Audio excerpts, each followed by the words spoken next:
Okay, మంగళాచరణ చేసుకుని మనం start చేద్దామంట.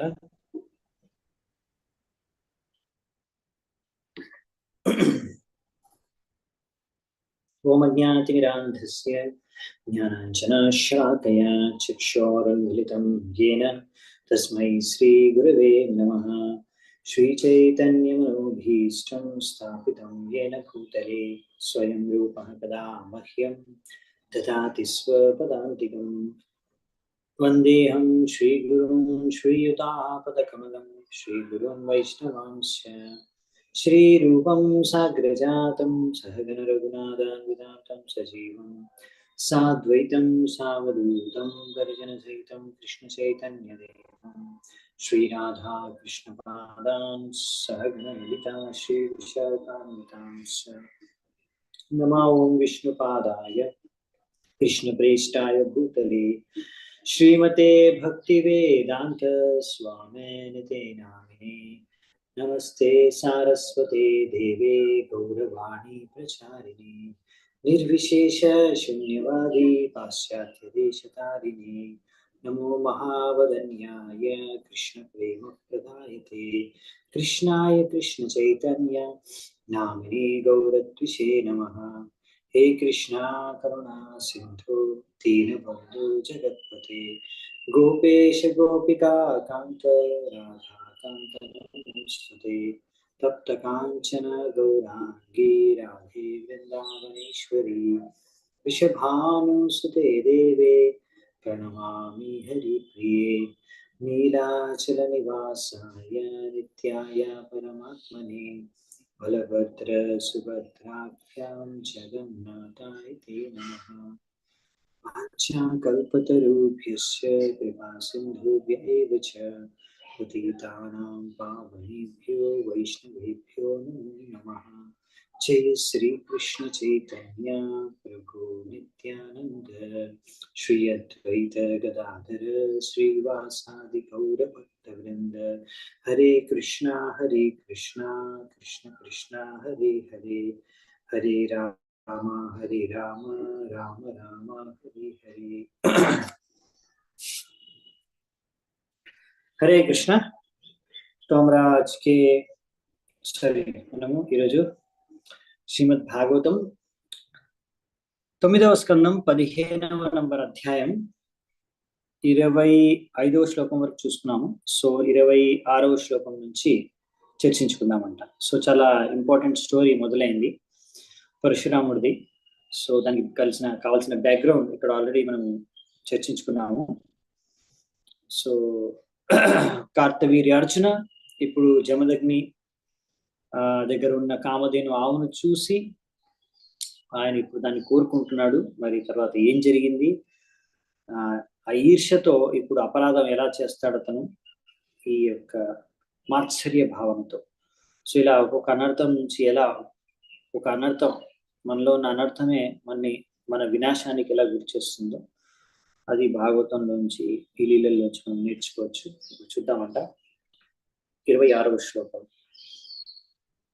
హవిర్దానీం ఋషేర్దర్పాన్ నరాన్ హర్తుం అచోదయత్ తే చ మాహిష్మతీం నిన్యుః సవత్సాం క్రందతీం బలాత్. సో ఇప్పుడు ఏం జరిగిందంటే, ఇప్పుడు కార్తవీర్యార్జున అయితే బాగా పొగురు అహంకారం బాగా ఉంది. ఇప్పుడు అతని దగ్గర నాకు చాలా శక్తివంతుని, చాలా శక్తిశాలి, చాలా నా దగ్గర ఉన్నంత శక్తి ఎవరి దగ్గర లేదని. సో అతను సరే ఈ జమదగ్ని దగ్గర ఉన్న ఆవు నాకు కావాలి. సో ఇప్పుడు అది డెఫినెట్ గా జమదగ్నికి కూడా అవసరం. ఎందుకంటే ఆయనకి అగ్నిహోత్ర చెప్పారు కదా నేను, అగ్నిహోత్ర వంటి యజ్ఞాలకి అవసరం కావాల్సిన పదార్థాలన్నీ కూడా ఈ ఆవు, కామధేను ఆవు ఇచ్చేది. సో ఆయనకి అవసరం. సో కాబట్టి ఇప్పుడు ఆయన బలవంతంగా కార్తవీర్యార్జున ఏం చేస్తున్నా అంటే, బలవంతంగా ఈ జమదగ్ని దగ్గర ఉన్న కామధేను ఆవుని బలవంతంగా తీసుకొని వెళ్తున్నాడు. ఆవుతో పాటు దూడ కూడా ఉందంట. ఆవు ఇంకా దూడ ఇద్దరిని, రెండింటిని తన మనుషులకి చెప్పి లాక్కొని తీసుకెళ్తున్నాడంట. అక్కడ కామధేను ఆవు ఏడుస్తుంది. అయినా కానీ అలా ఏడుస్తున్నా కానీ ఆ ఆవుని ఏడుస్తున్న ఆవుని ఇంకా దాని దూడని ఆవు దూడ రెండింటినీ కూడా బలవంతంగా ఆయన యొక్క రాజధాని అయిన మాహిష్మతికి తీసుకెళ్ళాడు అనమాట. సో ఇప్పుడు ఇక్కడ పర్పట్లో ఒక ఇంపార్టెంట్ విషయం చెప్తున్నాను. ఏంటంటే హావిర్ దానిం రిషేర్ దర్పాన్ అంటే ఇక్కడ ఏం చెప్తున్నారంటే హావిర్ దానిం అంటే ఏంటి? హావిర్ దానిం అంటే ఆవుని హావిర్ దానిం అంటారంట. ఎందుకు అంటే హావిస్ అంటే ఘీ, నెయ్యిని హావిస్ అంటారు. సో ఇలా యజ్ఞాలకు చేసుకోవడానికి ముఖ్యమైన పదార్థం ఏం కావాలంటే అది మనకి నెయ్యి కావాలి, శుద్ధమైన నెయ్యి కావాలి. ఆ శుద్ధమైన నెయ్యిని దానం చేసే పశువే ఆవు, అందుకే హావిర్ దాని అంటారు. ఓకే, సో మనిషి జీవితంలో యజ్ఞం అనేది చాలా ఇంపార్టెంట్ మనకి.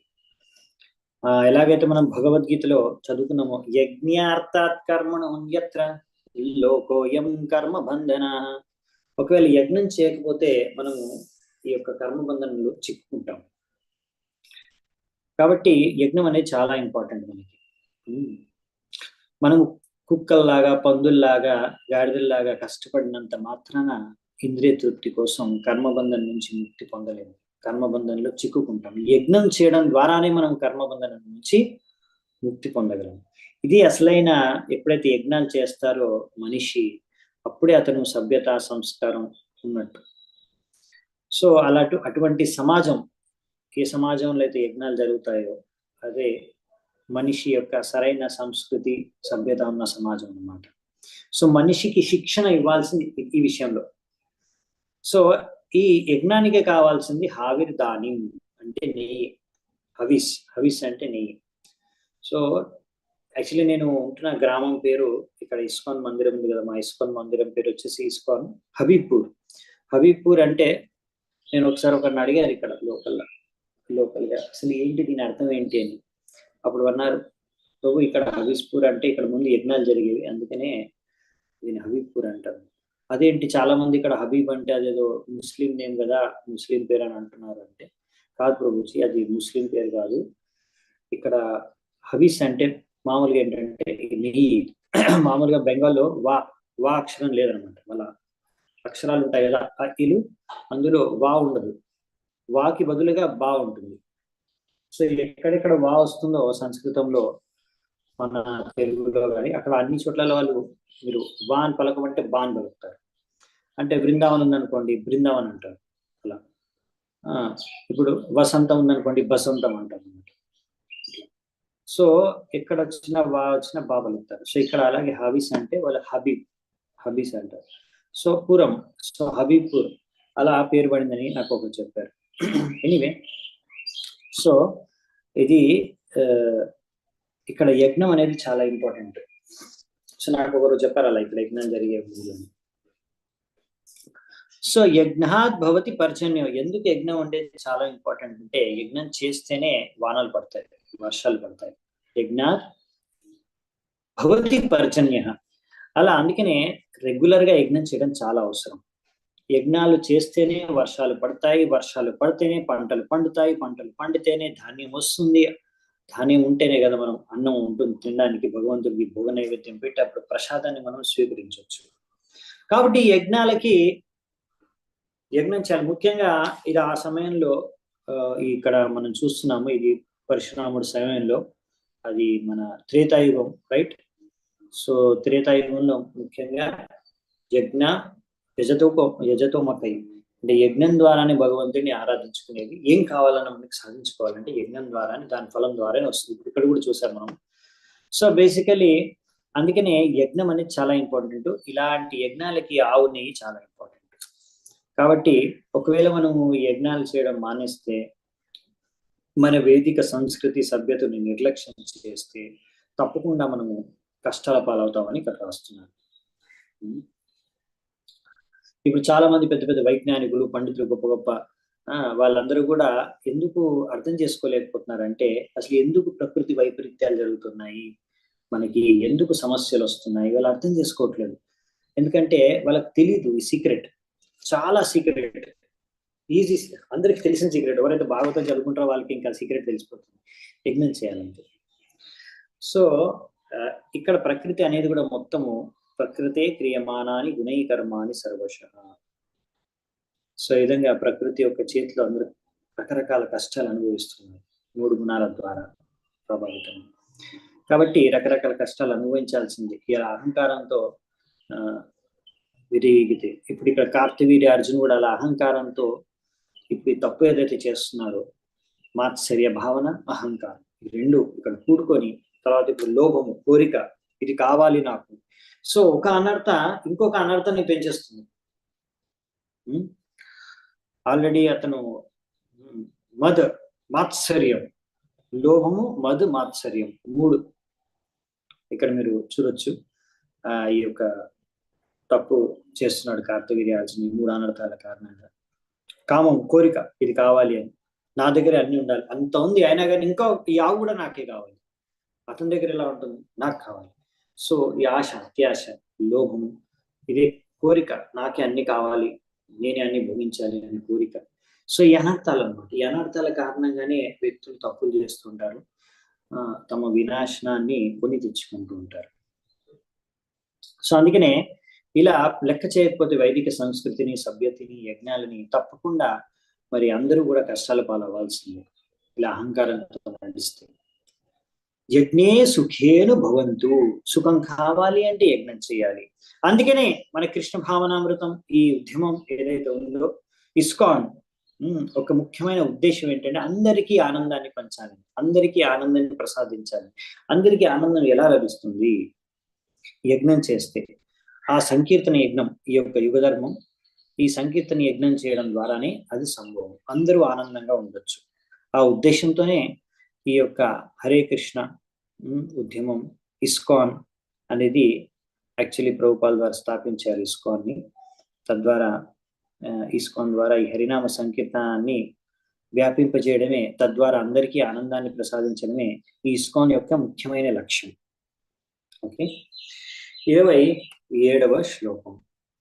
అత రాజని నిర్యాతే రామాశ్రమాగతః శ్రుత్వా తత్తస్య దౌరత్మ్యం చుక్రోధాహిర్వివాహకః.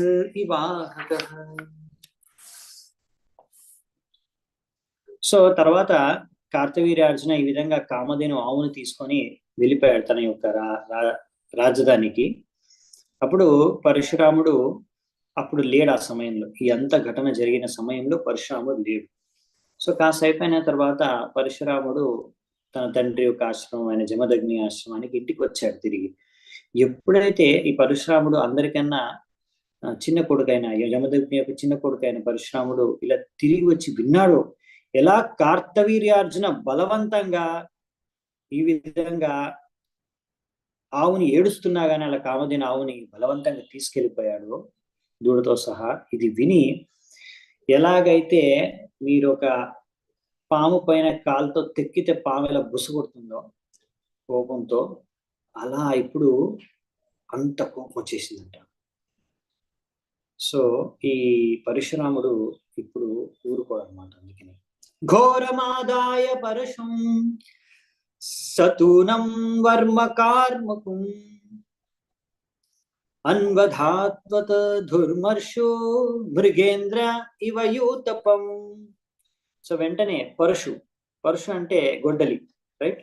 ఈ గొడ్డలితో చెట్లు నరుకుతారు, ఆ గొడ్డలి తీసుకున్నాడంట. ఆ గొడ్డలిని తీసుకొని ఇప్పుడు ఎంతో వీరభయంకరమైన రూపాన్ని దాల్చి, ఇంకా అంతేకాకుండా బాణాలు, ధనుష్షు, ఇంకా అంతేకాకుండా చేతిలో షీల్డ్ అంటే కవచం, ఇలా కవచము, గొడ్డలి, బాణాలు, ధనుస్సు అన్ని తీసుకొని పరశురాముడు ఎంతో కోపంతో, ఎలాగైతే సింహం వేటాడుతుందో ఒక ఏనుగుని, అలా ఇప్పుడు కార్తవీర్యార్జున్ని వేటాడడానికి వెళ్తున్నాడు అనమాట పరశురాముడు. చాలా కోపంతో వెళ్తున్నాడు. తమాపతంతం భృగువర్యమోజసా ధనుర్ధరం బాణ పరశ్వధాయుధం అయిణేయ చర్మాంబరమర్కదామభిర్యుతం జటాభిర్దృశే పురిం విశాన్. సో ఈ విధంగా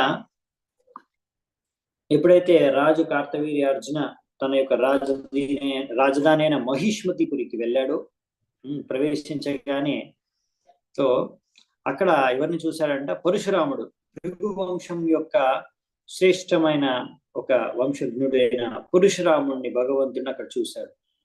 ఆ విధంగా అతని చేతిలో గొడ్డలి, బాణాలు, ధనుస్సు, కవచం అన్ని చూసి అలా సో ఇంకా పరశురాముడు యొక్క రూపం ఎలా ఉందంటే ఇవన్నిటిని ధరించి ఉన్నాడు, అస్త్రాల్ని. ఇంకా అతను డియర్ స్కిన్ అంటే జింక యొక్క చర్మంతో తన శరీరాన్ని కప్పుకొని ఉన్నాడు. ఇంకా జుట్టు జటాభిర్దృశే పురిం విశాన్. ఈ విధంగా జటాతో ఎంతో జట ఉంది, ఆయనకి జుట్టు ఉంది. ఇలా చూడ్డానికి మీరు ఊహించుకోవచ్చు ఎలా ఉన్నాడు, కనిపించాడు పరశురాముడు కార్తవీర్యార్జునుడికి. అచోదయద్ధస్తీన్ రథాశ్వపట్టిభిర్ గదాసి వానర్ష్టి శతగ్నిశక్తిభిః అక్ష్యోణి సప్తదశాతి భీషణాస్ తారామయేకో భగవానసూదయ. అలా పరశురాముణ్ణి చూడగానే కార్తవీర్యార్జునుడు వెంటనే భయపడి, పరశురాముని ఆ అవతారంలో చూసి భయపడి, ఆ వేషంలో చూసి వెంటనే ఎన్నో ఏనుగుల్ని, రథాల్ని, గుర్రాల్ని, సైనికుల్ని, ఖడ్గాలు, గదలు, ధనుష్సు, బాణాలు, ఇంకా రకరకాల అస్త్రాలు అన్నితో సహా ఆయన చంపడానికి, ఆయన పైన ఆక్రమణ చేయడానికి పంపించాడు. పరశురాముడు ఒక్కడే వచ్చాడు. సో ఇప్పుడు ఈ కార్తవీర్యార్జున ఇలా పరశురాముడిని చూసి ఇంత సైన్యాన్ని పంపించేశాడు ఆయన మీద యుద్ధం చేయడానికి. కార్తవీర్యార్జున మొత్తం ఎంతమందిని పంపించాడు తెలుసా సైన్యము? 17 అక్షోణిల సేన. 17 అక్షోణిలు, 17 పరశురాముడిని చంపడానికి, పరశురాముడి పైన ఆక్రమణ. చూడండి, ఒక్కడే పరశురాముడు వచ్చాడు. ఆయన ఒక్కడి మీదికి 17 అక్షోణి అంటే చాలా తక్కువ కాదండి. కాకపోతే పరశురాముడి 17 అక్షోణి సేనాని ఒక్కడే అందరినీ హతమార్చేశాడు, చంపి పారేశాడు. సో ఒక్క అక్షోణి అంటే ఎంతో తెలుసా? ఇప్పుడు ఇక్కడ మహాభారతంలో ఇచ్చారన్నమాట దీని లెక్క. ఒక అక్షోణి అంటే 21,870 రథాలు మరియు అదే సంఖ్యలో ఏనుగులు, మరియు నెక్స్ట్ వచ్చేసి 1,09,350 మంది సైనికులు, ఇంకా 65,610 గుర్రాలు.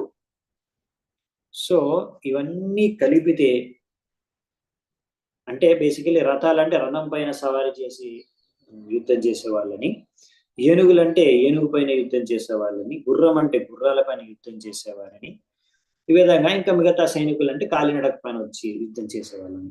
సో ఇలా ఇంతమంది వివిధ వాహనాల ద్వారా కలిపితే ఒక అక్షోణి. సో ఇలా 17 అక్షోణిలు అంటే అది చిన్న నంబర్ కాదండి, చాలా పెద్ద నంబర్. ఇంకా చెప్పాలంటే మహాభారతం అనే పెద్ద యుద్ధంలో మొత్తం మహాభారతంలో పాల్గొన్నది ఇరుపక్షాల నుంచి సైన్యం, పాండవులు, కౌరవులు రెండు కలిపితే 18 అక్షోణి. అంటే జస్ట్ ఒక 1 అక్షోణి దీనికన్నా ఎక్కువ, అంతే. దాన్ని మనం కురుక్షేత్రం మహాభారతం పెద్ద యుద్ధం అని చెప్తున్నాం. ఇక్కడ ఆల్మోస్ట్ దానికేం తక్కువ లేదు. ఇక్కడ అక్కడ 18 అక్షోణిలు పాల్గొన్నారు యుద్ధంలో, ఇక్కడ 1 అక్షోణి తక్కువ, అంతే.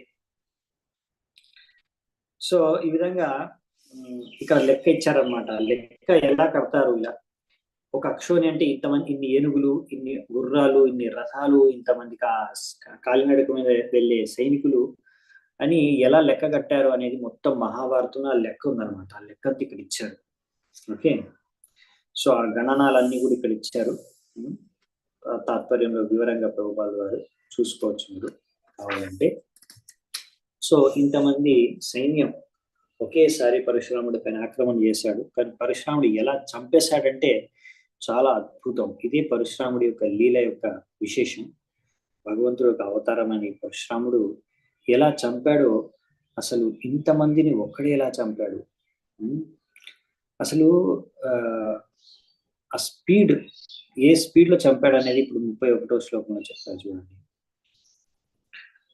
యతో యతో సౌ ప్రహరత్ పరశ్వదో మనోనిలౌజా పరచక్రసూదనః తతస్తతశ్చిన్న భుజోరుకంధరా నిపేతురుర్వ్యాం హతసూతవాహనాః. సో పరశురాముడు ఇలా ఎంతో దక్షత ఉంది ఆయనకి. ఇలా ఇంత సైన్యం వచ్చినా కానీ శత్రు సైన్యాన్ని ఆయన మనస్సు యొక్క వేగంతో, మనస్సు ఎంత వేగంగా ప్రయాణిస్తుందో తెలుసా మీకు? ఇప్పుడు మనం తలుచుకున్నాం ఇక్కడ, ఇప్పుడు సపోజ్ ఇక్కడ నుంచి నేను ఎక్కడికి వెళ్ళాలని తలుచుకున్నా, అదే క్షణంలో, ఆ క్షణంలో తలుచుకున్న క్షణంలో మనస్సు అక్కడికి వెళ్ళిపోతుంది. మన అమెరికా అంటే అమెరికా వెళ్ళిపోతుంది, ఢిల్లీ అంటే ఢిల్లీ వెళ్ళిపోతుంది, హైదరాబాద్ అంటే హైదరాబాద్ వెళ్ళిపోతుంది. మనస్సు తలుచుకున్న క్షణంలో మనం అక్కడ చేరుకోగలం. అది మనస్సు యొక్క వేగం. ఇంకా ఇప్పుడు ఆ విధంగా మనస్సు యొక్క వేగం మరియు విండ్, విండ్ అంటే చాలా వేగంగా వీచే గాలి, ఆ స్పీడ్ లో అతను పరుషు చాపర్ అంటే గొడ్డలితో అందరినీ నరికి పడేశాడంట శత్రువుని. అంటే ఎక్కడ పరశురాముడు వెళ్తున్నాడో, అంటే ఆ స్పీడ్ ఎలా ఉందంటే, ఎలా వెళ్తున్నాడో అక్కడ వెళ్ళిన చోట ఇమీడియట్లీ అక్కడ అందరూ కూడా కాళ్ళు చేతులు తలకాయని కట్ అయిపోయి పడిపోతున్నారంట. అక్కడ ఏనుగులే కానివ్వండి, అవి గుర్రాలే కానివ్వండి, కానీ సైనికులే కానివ్వండి, ఎవరైనా సరే అందరినీ హతమార్చేశారంట. అంటే వెళ్ళడమే లేట్ అనమాట ఆ ప్లేస్ కి, ఎక్కడ ఉన్నాయో అవన్నీ. సో ఎలా అతను వెళ్ళేవాడంటే, ముఖ్యంగా ఇక్కడ చెప్తున్నారు, ఎప్పుడైతే ఇంత పెద్ద సైన్యం అటాక్ చేసిందో పరశురాముడు, అప్పుడు మనస్సు యొక్క వేగంతో వాళ్ళని చంపడం మొదలుపెట్టాడంట. తర్వాత ఆయన కొంచెం అలసిపోయినప్పుడు అతను వాయువు అంటే అది విండ్, వాయువు వేగంతో చంపాడంట. కొంచెం అలసిపోయినప్పుడు కొంచెం స్పీడ్ తగ్గించాడు అంతే. ఎందుకంటే వాయువు ఎంత వేగంగా వెళ్ళినా మనస్సు అంత వేగంగా వెళ్ళలేదు కదా, మనస్సు చాలా ఫాస్ట్. కాబట్టి ఆ స్పీడ్ తో స్టార్ట్ చేశాడు. కొంచెం అలసిపోయినప్పుడు అలా కొంచెం స్లోగా వాయువేగం వరకు వచ్చారంట. అయినా ఆ స్పీడ్ లో కూడా వాయువేగంలో కూడా ఎవరు చంపలేరు యాక్చువల్లీ సాధారణమైన మనుషులు.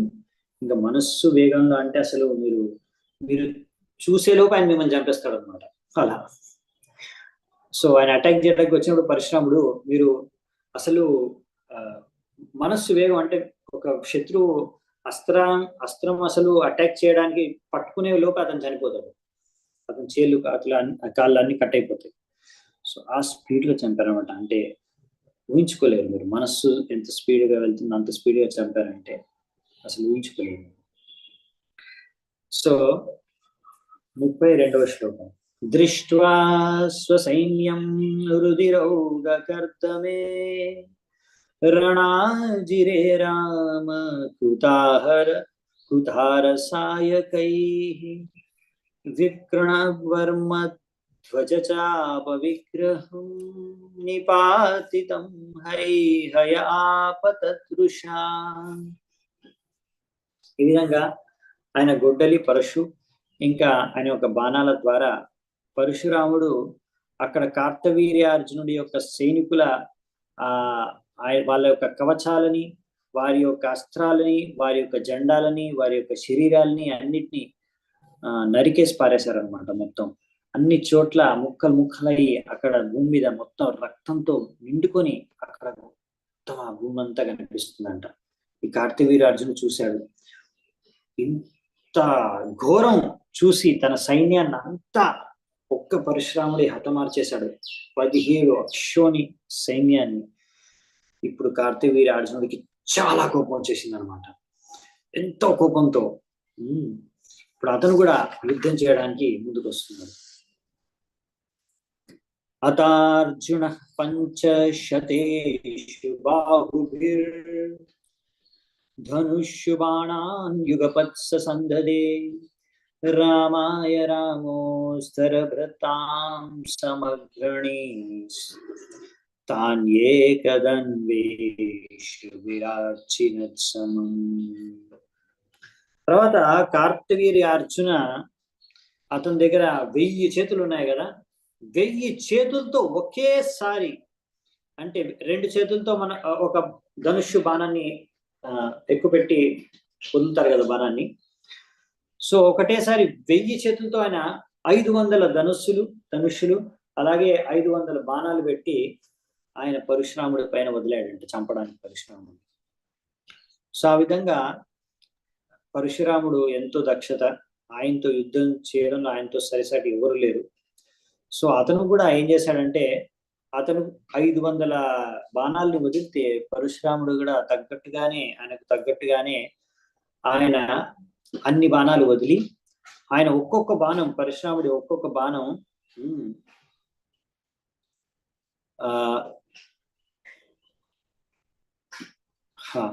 కార్తవీర్య అర్జునుడి చేతుల్లో 1000 చేతుల్లో ఉన్న ధనుస్సులు బాణాలు అన్నిటినీ కూడా విరగొట్టేసినాడు. పరశురాముడు ఆయన దగ్గర ఉన్న ఒక్క ధనుస్సుతోనే ఎన్ని బాణాలు వదిలాడంటే ఆ అన్ని బాణాల ద్వారా ఆయన ధనుస్సులు చేతిలో ఉన్న అన్ని కూడా విరిగిపోయాయట. సో మీరు అర్థం చేసుకోవచ్చు పరశురాముడు ఎంత దక్షతతో యుద్ధం చేశాడు. నెక్స్ట్ 34వ శ్లోకం. పునఃస్వహస్తైరచలాన్ మృదేన్రిబాన్ ఉత్క్షిప్య వేగాదభిధావతో యుధి భుజాన్ కుఠారేణ కఠోరనేమినా చిచేచ్చదా రామ ప్రసభం త్వహేరివ. ఈ విధంగా ఆయన దగ్గర ఉన్న బాణాలన్నీ కూడా అన్ని మొత్తం ఇప్పుడు ముక్కలు అయిపోయిన తర్వాత కార్తవీర్య అర్జున ఏం చేశాడంటే, ఇప్పుడు తన చేతులతో అక్కడ ఉన్న చెట్లని, పుట్టలని, పర్వతాలని అవన్నిటి ఎత్తి వాటితో పరశురాముడి పైన ఆక్రమణ చేస్తూ చంపడానికి ముందుకు వచ్చాడంట, ఉరుక్కుంటూ పరిగెడుతూ.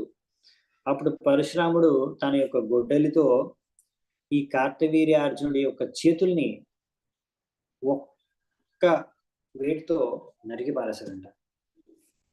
ఎలాగైతే ఒక వ్యక్తి ఈ యొక్క విషపూరితమైన సర్పం యొక్క తలకాయ నరికేస్తారు, అలా నరికేశాడంట చేతుల్ని.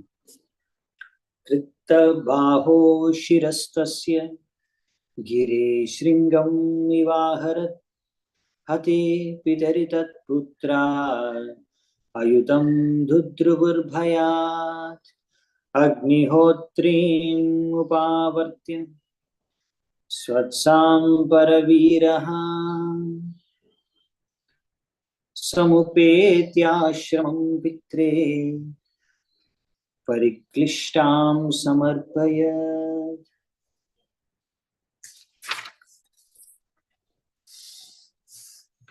ఇంకా దాని తర్వాత పరశురాముడు ఫస్ట్ చేతులన్నీ నరికేశాడు. తర్వాత ఇక ఫైనల్ గా ఆ చేతులు లేని ఆ కార్తవీర్యార్జునుడి యొక్క తలకాయని కూడా పర్వత శిఖరాన్ని కట్ చేసినట్టుగా కట్ చేసి పారేశాడు. సో ఈ విధంగా ఎప్పుడైతే కార్తవీర్యార్జునుడి యొక్క 10,000 మంది పుత్రులు చూశారో, వాళ్ళ కళ్ళ ముందే ఎలా పరశురాముడు వాళ్ళ తండ్రిని చంపి పారేశారో, వాళ్ళందరికీ భయం వేసింది. భయం వేసి అక్కడి నుంచి పారిపోయారు భయంతో. ఆ విధంగా పరశురాముడు తన యొక్క శత్రువైన ఈ యొక్క కార్తవీర్యార్జునుడు ఎంతో శక్తిశాలి అయిన రాజుని చంపిన తర్వాత ఆ విధంగా అక్కడున్న కామధేను ఆవుని తీసుకొని, ఇప్పుడు ఆ కామధేను ఆవుకి అసలు ఇష్టం లేదు అక్కడ వెళ్ళడం, అక్కడ ఉండడం, అయినా కానీ అక్కడ బలవంతంగా అతను తీసుకొచ్చాడు. ఆమె అక్కడ ఎంతో బాధపడుతుంది. సో మళ్ళీ ఆ కామధేను ఆవుని ఇంకా దూడతో పాటు మళ్ళీ తిరిగి తన తండ్రి యొక్క ఆశ్రమం ఇంటికి జమదగ్ని దగ్గరికి తీసుకొని వెళ్ళాడు. సో మళ్ళీ కామధేను ఆవుని దూడని విడిపించుకొని ఆయన తీసుకొని తిరిగి ఆశ్రమానికి వచ్చేసాడు. స్వకర్మ తత్కృతం రామః పిత్రే భ్రాతృభ్య ఏవ చ వర్ణయామాస తచ్చుత్వా జమదగ్నిరభాషత. సో విధంగా పరశురాముడు వర్ణించాడు తన తండ్రి ఇంకా తన యొక్క అన్నయ్యలందరికీ కూడా ఎలా అతను ఈ కార్తవీర్యార్జునుడిని చంపాడు అనే విషయాన్ని. ఈ విషయాల గురించి విన్న తర్వాత జమదగ్ని తన యొక్క పుత్రుడితో ఇలా అంటున్నాడు. ఏమంటున్నారంటే, రామ రామ మహాబాహో భవాన్ పాపం మకారషిత్ అవధీన్నరదేవం యత్ సర్వదేవమయం వృత. ఓ మహాబాహు అయిన నా ప్రియమైన పుత్ర పరశురామ, నువ్వు అనవసరంగా ఒక రాజును చంపేశావు. ఈ రాజు అంటే ఆయన నరదేవుడు, అవునా? నరదేవ్యం, ఆయన దేవతలందరూ కూడా ఆయన శరీరంలో ఉంటారు. కాబట్టి నువ్వు అటువంటి రాజుని చంపినందు కారణంగా నువ్వు పాపం చేసావు. వయం హి బ్రాహ్మణాస్తాత క్షమయార్హణతాం గతాః యయా లోకా గురుర్దేవః పారమేశ్యం మగాత్పదం. ఓ నా ప్రియమైన పుత్రుడా, మనము బ్రాహ్మణులం కావున జనాలు, సాధారణమైన ప్రజలందరూ కూడా మనని ఆరాధిస్తారు, పూజిస్తారు. ఎందుకు అంటే మనకు ఉన్న ఈ క్షమాగుణం కారణంగా. క్షమాయార్హణత్వం. సో ఈ క్షమాగుణం కారణంగానే అందరూ మనని పూజిస్తారు, బ్రాహ్మణుల్ని. ఈ యొక్క కారణం, ఈ యొక్క గుణం ఉన్నందువలనే ఆ బ్రహ్మదేవుడు కూడా, ఈ క్షమాగుణం ఉన్న కారణంగానే ఆ బ్రహ్మదేవుడు కూడా ఆ ఉన్నతమైన పదవికి చేరుకోగలిగాడు.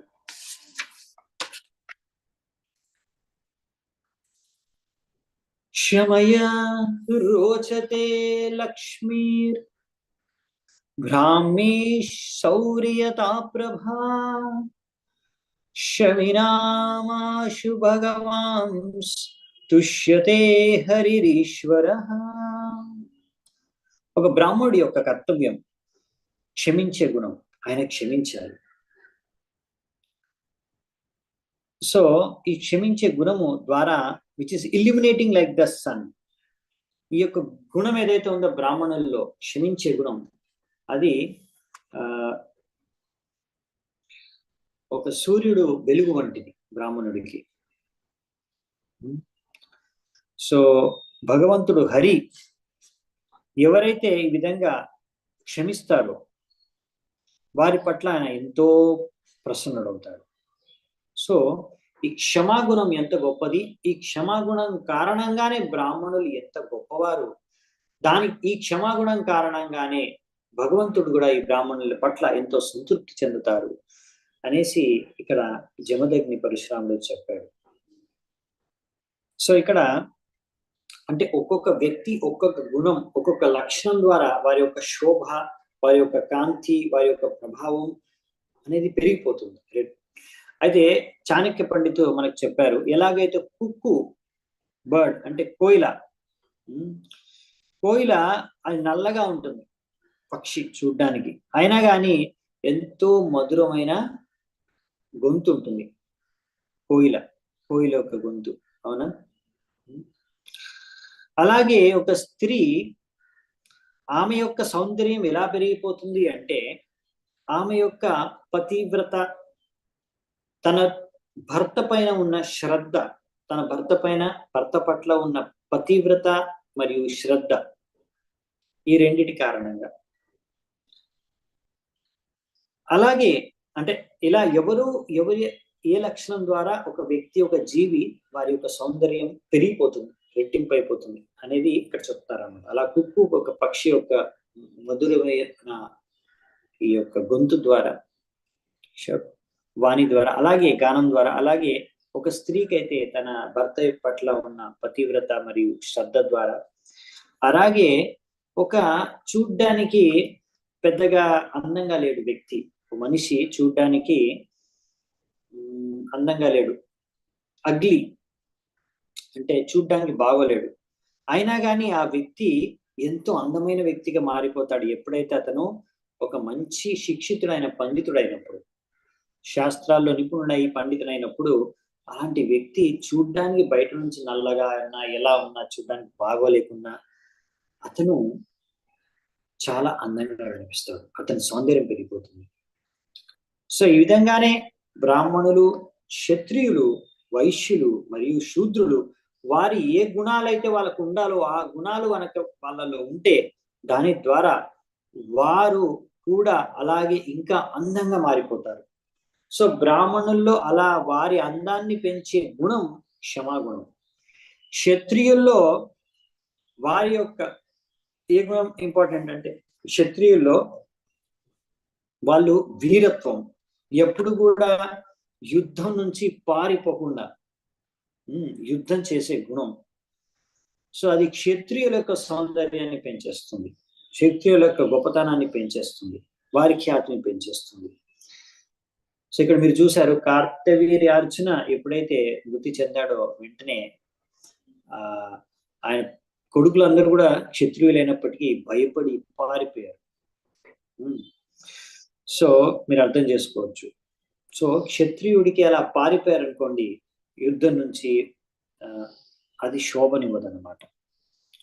అలాగే వైశ్యులు వచ్చేసి వారి యొక్క శోభ ఎలా పెరిగిపోతుందంటే ఎప్పుడైతే వాళ్ళు ఈ విధంగా వారి యొక్క వైశ్య యొక్క కార్యాల ద్వారా, అంటే గోవుల్ని సంరక్షించడం ద్వారా, ఇంకా అలా వ్యవసాయం, ఇంకా వాణిజ్యం ద్వారా ఈ విధంగా వారి యొక్క శోభ అనేది పెరుగుతుంది వారు చేసే కార్యాల ద్వారా. గోరక్షణ వాణిజ్యం, కృషి గోరక్ష వాణిజ్యం ద్వారా. శూద్రులు వచ్చేసి వాళ్ళు ఎప్పుడు వాళ్ళ సౌందర్యం పెరిగిపోతుందంటే, వాళ్ళు ఎప్పుడు వాళ్ళ గొప్పతనం పెరిగిపోతుంది, వాళ్ళు ఆకర్షణీయంగా మారతారంటే ఎప్పుడైతే వాళ్ళు ఎంతో నిజాయితీగా వారి యొక్క కర్తవ్యాల యొక్క పాలన చేసి, వారి యొక్క ప్రభువులు వారు ఎవరి కిందైతే పనిచేస్తున్నారో, ఎవరి కోసం అయితే పనిచేస్తున్నారో వారిని సంతృప్తి పరచగలిగితే, వారి యొక్క నిజాయితీగా సేవ చేసి, తద్వారా వారి యొక్క గొప్పతనం, వారి యొక్క సౌందర్యం అంతా పెరిగిపోతుంది. సో ఈ విధంగా ఒక్కొక్కరికి ఒక్కొక్క లక్షణం ద్వారా వారి యొక్క సౌందర్యం పెరిగిపోతుంది. సో అలా ఈ బ్రాహ్మణుల్లో ముఖ్యమైన లక్షణం, వారిని గొప్పగా చేసేది, గొప్పతనం పెంచేది క్షమాగుణం బ్రాహ్మణుల్లో. సో అందుకనే ఇక్కడ క్షమాగుణం గురించి చెబుతున్నారు. ఓకే, సో విషయం ఏంటంటే ఇక్కడ అందుకనే జమదగ్ని పరశురాముడికి చెప్తున్నాడు, నువ్వు ఒక బ్రాహ్మణుడికి కాబట్టి, మనం బ్రాహ్మణులం కాబట్టి. సో మనకు తెలుసు, ఇప్పుడు నిన్న చదువుకున్నాం, మనము తెలుసుకున్నాం యాక్చువల్లీ పరశురాముడు యొక్క జన్మ యొక్క రహస్యం. ఆయన యాక్చువల్లీ క్షత్రియ యొక్క గుణాలు లక్షణాలతో పుట్టాడు. ఇప్పటివరకు అలా క్షత్రియుడిలా బిహేవ్ చేయలేదు. ఇప్పటివరకు ఆయన బ్రాహ్మణుడిలాగానే బిహేవ్ చేసుకుంటూ వచ్చాడు. ఎందుకంటే ఆయన సంస్కృతి సభ్యత పుట్టినప్పటి నుంచి ఆయనకు ట్రైనింగ్, ఎడ్యుకేషన్ అంతా బ్రాహ్మణుడిలాగానే, బ్రాహ్మణులతో సహా వాతావరణంలో పెరిగారు. అన్ని శాస్త్రాలు నేర్చుకున్నారు, ధనుర్విద్య అన్ని నేర్చుకున్నారు, శిక్షణ పూర్తయింది. సో ఇప్పటివరకు అలా క్షత్రియుడిలా యాక్చువల్లీ వ్యవహరించే సందర్భము, అవకాశం ఏది రాలేదనుకుంటా.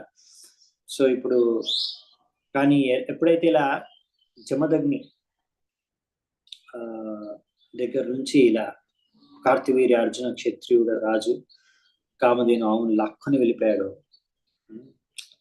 అప్పుడు మిగతా పుత్రులు, మిగతా వాళ్ళు ఎవరు కూడా అలా దండించలేకపోయారు రాజుని. కానీ అలా దండించాలనే భావన కూడా వాళ్ళకి అలా రాలేదు. కానీ ఇక్కడ క్షత్రియ గుణం ఉన్న ఈ యొక్క పరశురాముడికి ఆయన అవతారం తీసుకుంటే దానికి అధర్మాన్ని, ఎవరైతే అధర్మాన్ని చేస్తున్నారో వారిని హతమార్చడానికి, ధర్మాన్ని స్థాపించడానికి. ఎందుకంటే అలా విధంగా బ్రాహ్మణుల్ని అపమానించడం, బ్రాహ్మణులకి దానం ఇవ్వాలి కానీ ఆవుల్ని, వాళ్ళ దగ్గర ఉన్న ఆవుని దొంగిలించుకొని వెళ్ళిపోవడం, లేకపోతే లాక్కొని వెళ్ళిపోవడం బలవంతంగా, ఇది ఘోర అపరాధం. బ్రాహ్మణుల పట్ల క్షత్రియులు అలాంటి అపరాధం చేయకూడదు, బలాత్కారం చేయకూడదు. వాళ్ళు యాక్చువల్లీ బ్రాహ్మణుల్ని రక్షించాలి, వాళ్ళకి ఆవుల్ని దానం చేయాలి. ఇంకా రివర్స్ లో అతను అలా చేయడంతో అధర్మంగా వ్యవహరించాడు కాబట్టి ఆయన దండించాడు పరశురాముడు, భగవంతుడి యొక్క అవతారం. సో ఇక్కడ కాకపోతే ఇప్పుడు వాళ్ళ తండ్రి బ్రాహ్మణుల యొక్క గుణాలు, లక్షణాలు ఎలా వ్యవహరించాలి అని చెప్తున్నారు. ఇది బ్రాహ్మణుల యాక్చువల్లీ కర్తవ్యం కాదు, చంపడం. రాజుల్ని చంపడం అనేది, మామూలుగా ఎవరినైనా చంపడం అనేది, దండించడం అనేది బ్రాహ్మణుల యొక్క కర్తవ్యం కాదు. కాబట్టి ఆ చేయకూడదు. రాజు అనేవాడు నరదేవుడు, కాబట్టి ఆయన చంపితే పాపం కలుగుతుంది మనకి. అతను తప్పు చేసి ఉండొచ్చు, కాకపోతే మనం మన ధర్మం ప్రకారం మనం బ్రాహ్మణులం కాబట్టి క్షమించాలని చెప్తున్నారు. 41వ శ్లోకం. రాజ్ఞో మూర్ధాభిషిక్తస్య వదో బ్రహ్మవధాద్ గురుః తీర్థ సంసేవయా చాంహో జహ్యంగాచ్యుతచేతనః. సో అనువాదం. సో ఇక్కడ ఏం చెప్తున్నారంటే ఫైనల్ గా మనకి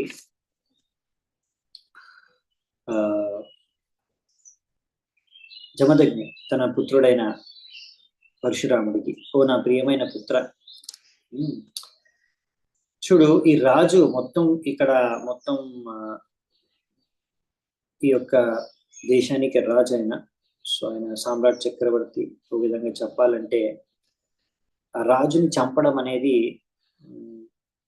ఇటువంటి రాజుని చంపడం అనేది, ఇంత పెద్ద రాజుని చంపడం అనేది ఒక బ్రాహ్మణుడిని చంపిన, హత్య చేసిన దానికన్నా ఎక్కువ పాపం. అలాంటి పాపకార్యం చేశావు నువ్వు. But now if you become Krishna conscious and worship the holy places, you can atone for this great sin. So ఈ పాపం నీ ద్వారా జరిగిపోయింది. సో ఈ పాపం నుంచి నీ విమోచనం నీకు ఎలా జరుగుతుందంటే, తీర్థ స్థలాల్ని నువ్వు దర్శించుకోవడం ద్వారా నువ్వు ఈ పాపం నుంచి విముక్తి పొందగలవు. తీర్థ స్థలాల్ని దర్శించుకో, తద్వారా ఈ పాపం నుంచి నీకు ముక్తి లభిస్తుంది అని జమదగ్ని తన యొక్క పుత్రుడైన పరశురాముడికి చెప్పాడు. సో ఎవరైతే భగవంతుడికి, ప్రభుపాద వారి తాత్పర్యంలో రాస్తున్నారు ఈ విషయం పాయింట్, ఎవరైతే భగవంతుడికి సంపూర్ణంగా శరణాగతులైపోతారో వాళ్ళు అన్ని పాపాల నుంచి ముక్తులైపోతారు అని మనకి భగవద్గీతలో చెప్పారు కదా. త్వం సర్వ పాపేభ్యో మోక్షయిష్యామి మా శుచః అని చెప్పారు కదా కృష్ణుడు స్వయంగా భగవద్గీతలో. సో కాబట్టి from the very day or moment he fully surrenders to Srikrishna, even the most simple person is free. మీరు ఎన్ని పాపాలనే చేసి ఉండవచ్చు ఇప్పటి వరకు, ఏ ముహూర్తానైతే, ఏ రోజైతే, మీరు ఏ క్షణాన్నైతే భగవంతుడికి సంపూర్ణంగా శరణాగతం అయిపోతారో శ్రీకృష్ణుడికి, శ్రీకృష్ణుడు అలా శరణాగతమైన వారికి ఇటువంటి ఆశ్వాసన ఇస్తున్నారు. అలా నాకు శరణాగతం అయిపోతే మీ దగ్గర ఉన్న సమస్త పాపాలు, మీరు చేసిన సమస్త పాపాల నుంచి మీకు ముక్తి లభిస్తుంది. సో నందలెస్ అయినా ఇక్కడ యాజ్ అన్ ఎగ్జాంపుల్, ఒక ఉదాహరణను వ్యక్తం చేయడానికి జమదగ్ని పరశురాముడిని అంటున్నాడు, నువ్వు వెళ్ళి తీర్థయాత్రకు వెళ్ళు, తీర్థ స్థలాల్ని దర్శించుకోండి. ఎందుకంటే చూడండి, ఇలా ఒక సాధారణ వ్యక్తికి సంపూర్ణంగా భగవంతుడికి శరణాగతం అవ్వడం అనేది ఒక సాధ్యం కాని విషయం, రైట్? అలా ఒక్క క్షణంలో మొత్తం సంపూర్ణంగా శరణాగతం అయిపోవడం అనేది అది చాలా డిఫికల్ట్ సంభవం కాదు సాధారణ వ్యక్తికి. అది రేర్లీ ఎవరైనా శుద్ధ భక్తులు అలా, లేకపోతే ఎవరైనా రేర్గా ఎవరైనా చేయగలరు. కానీ అలా ఒక క్షణంలో మొత్తం సంపూర్ణంగా శరణాగతం 100% సరెండర్ అవ్వడం అనేది కొంచెం డిఫికల్ట్, ఎవరికైనా చాలా డిఫికల్ట్, యాక్చువల్లీ చాలా కష్టం. అది సరెండర్, శరణాగతి అనేది గ్రాడ్యువల్ ప్రాసెస్, మెల్లిగా స్టెప్ బై స్టెప్ శరణాగతం అవ్వాలన్నమాట. సో ఎనీవే అది సాధారణ వ్యక్తికి సంభవం కాదు కాబట్టి, because an ordinary person cannot immediately surrender to supreme personality of God. సాధారణ వ్యక్తికి సంభవం కాదు కాబట్టి క్షణంలో మొత్తం భగవంతుడికి 100% శరణాగతం అయిపోవడం, అతను అలాంటి మరి మనం ఎలా శరణాగతం అవ్వగలం భగవంతుడికి అంటే, అలాంటి వారికి మనలాంటి సాధారణ వ్యక్తులందరికీ అందుకే చెప్పారు ఏమని, తీర్థ స్థలాల్ని దర్శించుకోండి. అలా తీర్థ స్థలాలకు వెళ్ళి అక్కడ సాధువుల నుంచి మనము ఈ భగవంతుడి యొక్క గుణమహిమల్ని, ఆ యొక్క స్థల మహాత్మ్యాన్ని వినాలి, శ్రవణం చేయాలి. తద్వారా మనం గ్రాడ్యువల్ గా క్రమంగా ఈ యొక్క పాపాల నుంచి ముక్తి పొందుతాం. చేసిన పాపాల యొక్క ఫలాల నుంచి మనం ముక్తి పొందుతాం. సో ఈ విషయం ఇక్కడ నుంచి మనం నేర్చుకోవచ్చు. అందుకనే మన ఆచార్యులు భక్తిలో సాధన భక్తి మనం చేస్తున్నాము. సో అంటే ఇంకా మనం 100% సంపూర్ణంగా శరణాగతం అవ్వలేదు, ప్రయత్నిస్తున్నాము శరణాగతం అవ్వడానికి భగవంతుడికి, గురువుకి. సో అందుకనే అది ఎలా అవుతామంటే మనము ఇలా, అందుకనే రకరకాల భక్తి యొక్క అంగాలు ఉన్నాయి, అందులో ఇది ఒక అంగం. తీర్థ స్థలాల్ని దర్శించుకోవడం, భగవంతుడు లీలా స్థలాలు, తీర్థ స్థలాలు అంటే ఎక్కడ భగవంతుడు నివసిస్తున్నాడో, భగవంతుడు ఎక్కడైతే అవతరించారో, ఎన్నో రకరకాల లీలలు చేశాడు. అవన్నీ భగవంతుడి యొక్క తీర్థస్థలాలు. అటువంటి భగవంతుడి యొక్క తీర్థస్థలాలని దర్శించుకోవడం ద్వారా మనము పాపాల నుంచి ముక్తి పొందవచ్చు. అక్కడ వెళ్ళి అక్కడ దర్శించుకోవడమే కాకుండా అక్కడ నుంచి మనం భక్తుల నుంచి శ్రవణం చేయాలి. అందుకనే చాలా మంది ఒకరొకరే తిరగడానికి వెళ్తూ ఉంటారు. అలా తిరిగేసి సైట్ సీయింగ్ లాగా చూసుకొని ఆ అలా అన్ని తిరిగేసి అక్కడ ఏం తిన్నాము, ఎక్కడ ఏం షాపింగ్ చేసాము, ఎక్కడ తిరిగాము, ఏ హోటల్లో ఉన్నాము, ఇవి అన్నమాట. మాక్సిమం ఓకే మేము దర్శించుకున్నాం భగవంతుడు ఒకరోజు వెళ్ళి, స్పెషల్ దర్శనం దొరికింది మాకు, అంతే. స్పెషల్ ప్రసాదం దొరికింది, అయిపోయింది.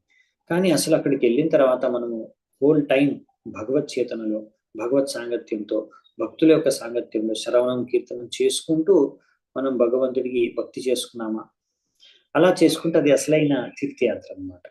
జస్ట్ మనము ఇండివిజువల్ గా వెళ్ళేసి జస్ట్ తినేసి తిరిగేసి సైట్ సీయింగ్ చేసేసి వచ్చేసి ఓ మేము వెళ్ళిపోయాం తీర్థస్థల దర్శనంకి వెళ్ళొచ్చాం, తీర్థయాత్రకి వెళ్ళొచ్చాం అంటే ఓకే. కానీ అందులో అంత బెనిఫిట్ ఉండదు. డెఫినెట్ గా యాత్రకి వెళ్తే ఎంతో అంత బెనిఫిట్ అనేది లభిస్తుంది, ఆధ్యాత్మిక లాభం. కానీ ఇక్కడ చెప్పినట్టుగా జమదగ్ని పరశురాముడికి ఆ విధంగా చేస్తే మనకు ఇంకా ఎక్కువ బెనిఫిట్ వస్తుంది అనమాట, ఎక్కువ లాభం కలుగుతుంది తీర్థయాత్రకి వెళ్ళినప్పుడు. అందుకే మనము అలా సాధువులతో భక్తులతో తీర్థయాత్రకి వెళ్ళి మనము అలా శ్రవణం కీర్తనం చేస్తూ దర్శించుకోవడం స్థలాల్ని, అలా అందరి భక్తులతో కలిసి ప్రసాదం తీసుకొని ఆ విధంగా భగవంతుడిని దర్శించుకొని భగవంతుడి గురించి విని అలా భగవంతుడి యొక్క కృప పొంది శుద్ధమవ్వడానికి ప్రయత్నించాలి.